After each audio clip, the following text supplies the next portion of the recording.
ഭയങ്കരമായിട്ട് blotting feel ചെയ്യാറുണ്ടോ എല്ലാ ദിവസവും? അതിനോടൊപ്പം ബോഡിയിൽ ഭയങ്കര ക്ഷീണം അനുഭവപ്പെടാറുണ്ടോ? എന്തായിരിക്കും ഇതിന് കാരണം? ഇനി നിങ്ങളുടെ ഡയറ്റിൽ ഉപ്പിൻ്റെ ഉപയോഗം കൂടിയിട്ട് അത് ഇൻഫ്ലമേഷൻ ആയിരിക്കുമോ? എന്നാൽ ആവാൻ സാധ്യതയുണ്ട് കേട്ടോ.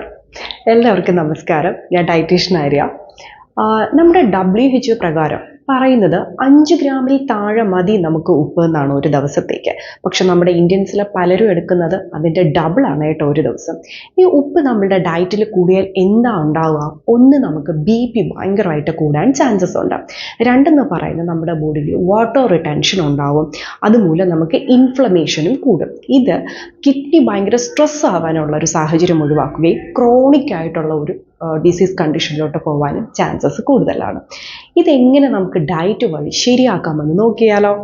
ആദ്യത്തത് സ്പൈസസ് ആണ് കേട്ടോ. സ്പൈസസ് എന്ന് പറയുന്നത് സിനമൺ, ഗാർലിക്, ജിഞ്ചർ, ടേമറിക്, ഇതെല്ലാം തന്നെ നല്ല രീതിയിൽ ഇൻഫ്ലമേഷൻസ് റെഡ്യൂസ് ചെയ്യും.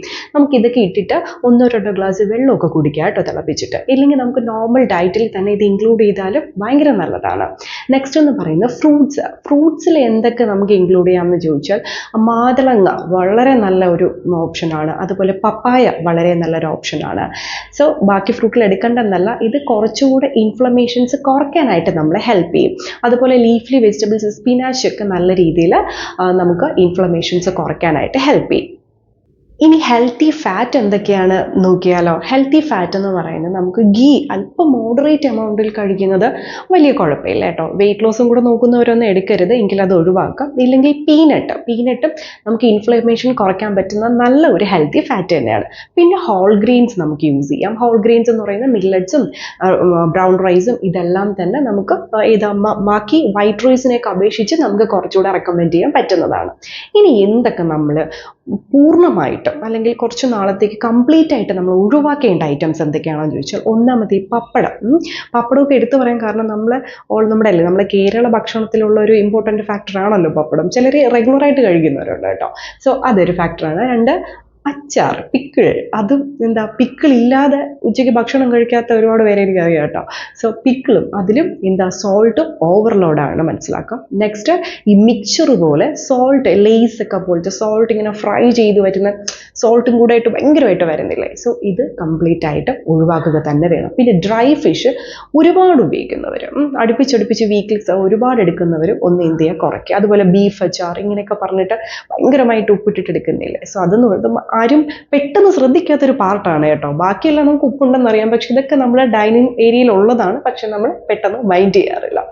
ഇനി വേറെ ഒരു സിംറ്റംസ് നിങ്ങൾക്ക് ഉണ്ടോ എന്ന് ചെക്ക് ചെയ്യാൻ ഞാൻ പറയാം. നിങ്ങൾ രാവിലെ എഴുന്നേൽക്കുമ്പോഴത്തേക്കും നിങ്ങൾക്ക് ഭയങ്കരമായിട്ട് പഫി ആയിട്ടാണ് നിങ്ങളുടെ ഐസ് ഇരിക്കുന്നത്, അല്ലെങ്കിൽ ഐസിന് ചുറ്റും വല്ലാണ്ട് ഒരു സർക്കിൾ പോലെ ഫീൽ ചെയ്യുന്നുണ്ട് മോർണിംഗ് എഴുന്നേൽക്കുന്ന ടൈമിലെങ്കിൽ നിങ്ങൾ മനസ്സിലാക്കേണ്ടത് നിങ്ങളുടെ ബോഡിയിൽ ഹൈ സോൾട്ട് കാരണം വാട്ടർ റിട്ടൻഷൻ നടക്കുന്നുണ്ടെന്നാണ്. മീൻസ് വെള്ളത്തിന് ഇങ്ങനെ പിടിച്ചു നിർത്തുവാണ് ബോഡിയിൽ. ഇത് സ്വെല്ലിങ്, ഇൻഫ്ലമേഷനൊക്കെ വരാനായിട്ട് സാധ്യതയുണ്ട്. അപ്പം ഇങ്ങനെയുള്ളവർ എന്ത് ചെയ്യുക? ചിലർക്ക് നല്ല രീതിയിൽ CRP ഒക്കെ ഭയങ്കര കൂടുതലായിരിക്കും കേട്ടോ. ചിലർക്ക് ചെക്ക് ചെയ്യുമ്പോൾ തന്നെ ഇൻഫ്ലമേഷൻ ഓൾറെഡി ഉണ്ട് എന്ന് അറിയാവുന്നവർക്ക് നിങ്ങൾ ചെയ്യേണ്ടത്, രാത്രിയിൽ ഭക്ഷണം കഴിക്കുമ്പോൾ നിങ്ങൾ സോഡിയം കുറയ്ക്കുക. മീൻസ് ഉപ്പ് വളരെ കുറച്ച്, അല്ലെങ്കിൽ ഉപ്പില്ലാണ്ട് തരത്തിലുള്ള ഡിന്നർ എടുക്കാൻ പറ്റിയാലും മച്ച് ബെറ്റർ. കാര്യം ഒരു മീലല്ലേ അല്ലേ, നമുക്ക് ഒരു ദിവസം ഒരു മീല് സോൾട്ട് ഒന്ന് കുറച്ചിട്ട് എടുക്കാൻ പറ്റും അല്ലേ, നമുക്ക് വേണ്ടി, നമ്മുടെ ഹെൽത്തിന് വേണ്ടിയിട്ടല്ലേ. അപ്പോൾ ഉറപ്പായിട്ട് നിങ്ങളെ കൊണ്ട് പറ്റും. സോ അങ്ങനെ ഒന്ന് പ്രാക്ടീസ് ചെയ്യുക. അല്ല, ഇൻഫ്ലമേഷൻ്റെ ജസ്റ്റ് ഒരു ബിഗിനേഴ്സ് ആണ്, ആ ഒരു സ്റ്റേജിലൊക്കെയാണ് നിങ്ങളുടെ ബോഡി എങ്കിൽ ഞാൻ ഈ പറഞ്ഞ ബാക്കി ഇത്രയും കാര്യങ്ങളൊന്ന് ട്രൈ ചെയ്യുക. ഓക്കെ, ഉറപ്പായിട്ടും നിങ്ങളിതൊരു 7 days ട്രൈ ചെയ്യുക. എന്നിട്ട് എങ്ങനെയുണ്ട് നിങ്ങളുടെ റിസൾട്ട് എന്നുള്ളത് ഉറപ്പായിട്ടും കമൻറ്റ് ചെയ്യുക. വീഡിയോ ഇഷ്ടമായെങ്കിൽ ഉറപ്പായിട്ട് നിങ്ങൾ ലൈക്ക് ചെയ്യാനും ഷെയർ ചെയ്യാനും സബ്സ്ക്രൈബ് ചെയ്യാനും മറക്കരുത്. Okay, thank you.